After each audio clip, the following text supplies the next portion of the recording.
Okay, Ireland and Italy rounded out the second weekend of this year's Six Nations. It's finished 36 points to nil to Ireland. I was expecting more from Italy. They were poor today in attack. Defensively, though, Italy did have some good periods of defence where they had to resist phase after phase after phase. But when you're defending that much and have that little attack, um, it's inevitable you are going to lose.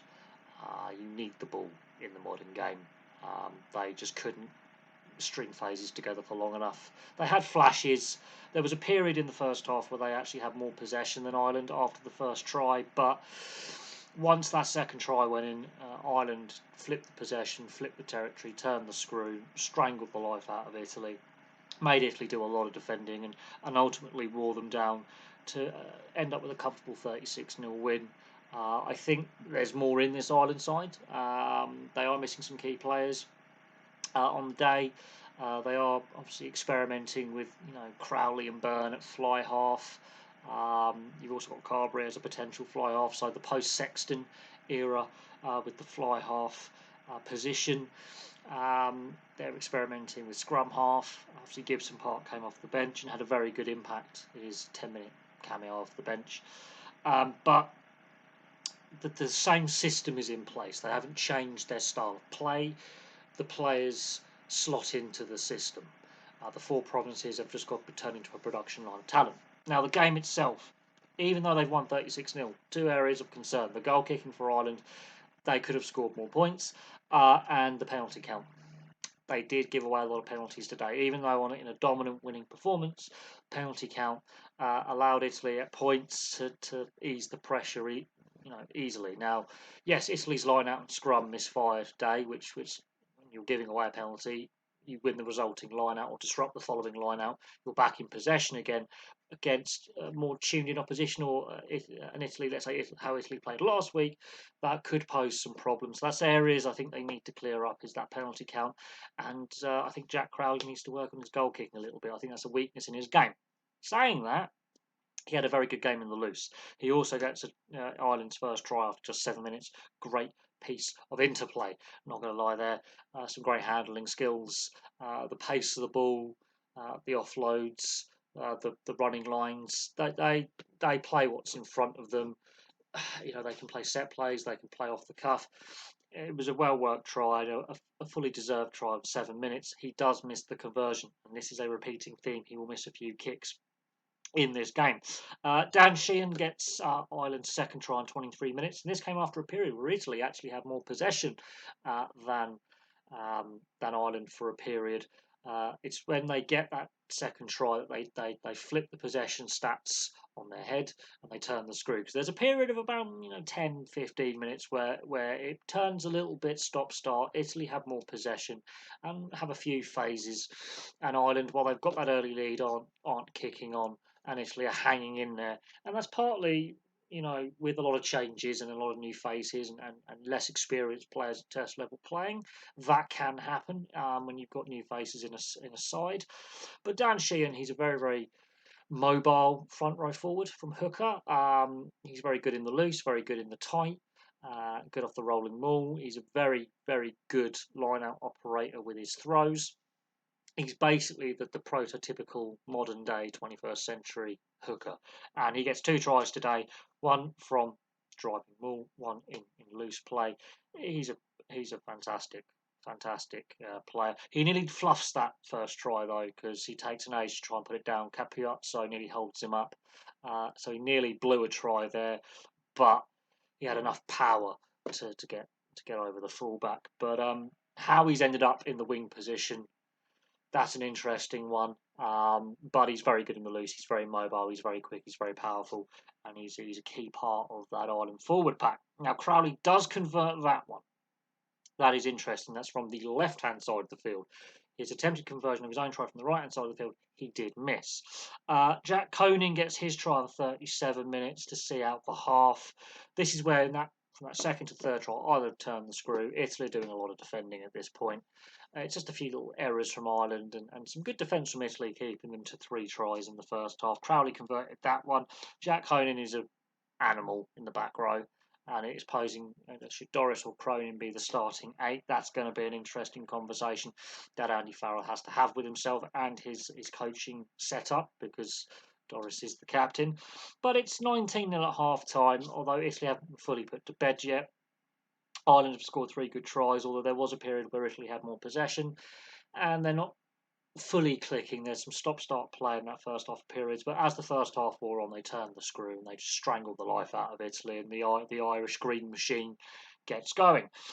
Second half comes around. Dan Sheehan gets his second try on 50 minutes, and that is the bonus point. At this point, they've turned the screw, and it's all Ireland. Italy are just defending for their lives for the majority of the second half. The Dan Sheehan try on 50 minutes. He's had a very, very good game. Comes from a rolling maul.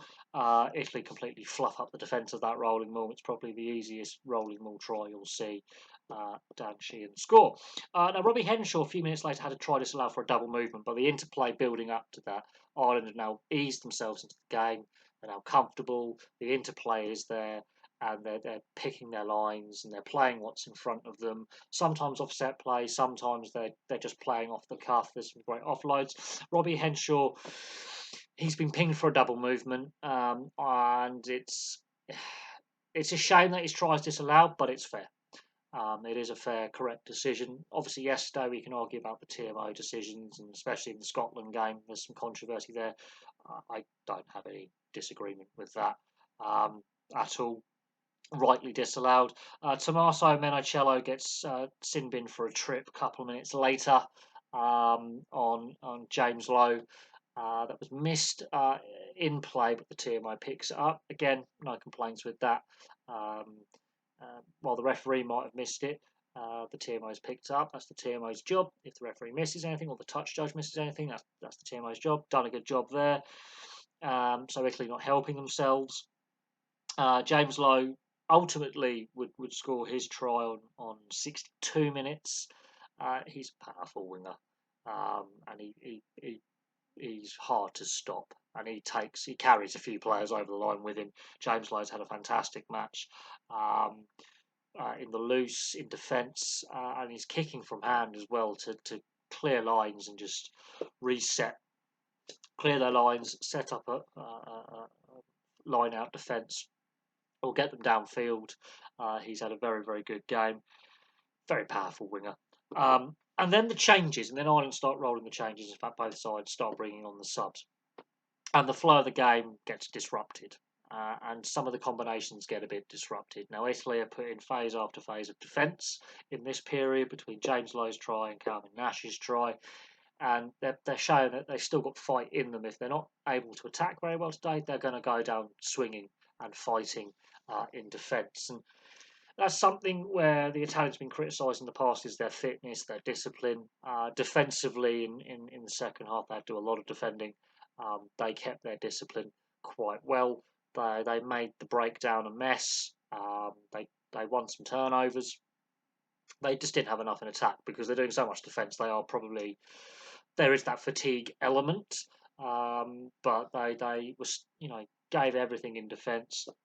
Eventually, Calvin Nash gets his try on 78 minutes. Again, the interplay with all the outside backs. Gibson Parker's come on at this point at scrum half. He's had a key part to play in the build-up to Calvin Nash's try.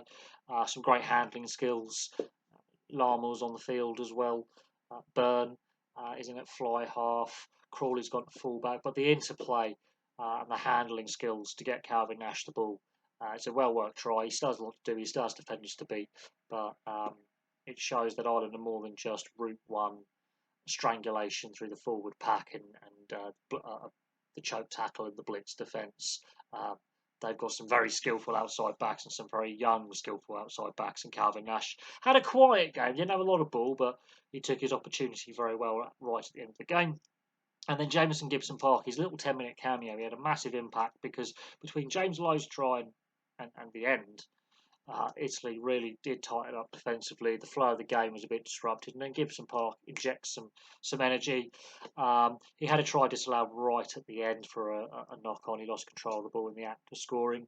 It would have been a great try if he had scored it. Much like Robbie Henshaw, the build-up play to get to that point's good, and then it's just they've left points on the field, which will be disappointing. Now the positive for Ireland is this is the first ever time they've held Italy to nil. They've never done that before.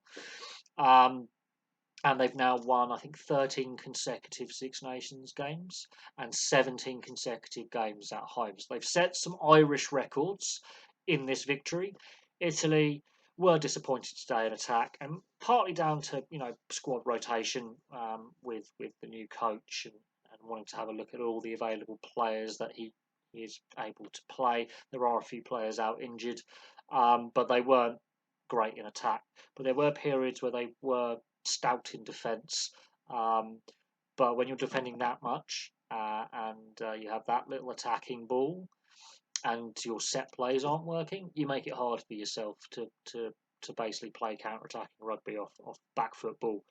Their scrum and their line out was a mess today.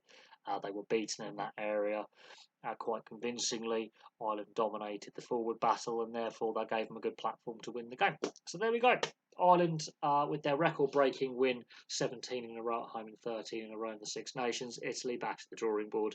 I did expect more from them today. Was a bit disappointed with them, but Ireland can be very, very happy with their win. Few areas of concern: goal kicking and discipline, but other than that, a pretty comfortable win. So we'll have to see if they can go on and win back-to-back Grand Slams at the end of the Six Nations. We'll have to see how that plays out. They've got some tough challenges ahead. They've obviously got to play Wales, Scotland and England. They are going to be tough challenges. Although the Welsh look a bit vulnerable, England look a bit vulnerable. Scotland, after yesterday's capitulation, look a bit vulnerable. That's the second game in a row that they've fallen apart in the second half of the game. So there's some interesting challenges ahead, but this Ireland side look a step above even the French at this point. So there we go. Thank you very much for watching. Place your thoughts in the comments section below, and I will have some more content for you very, very soon.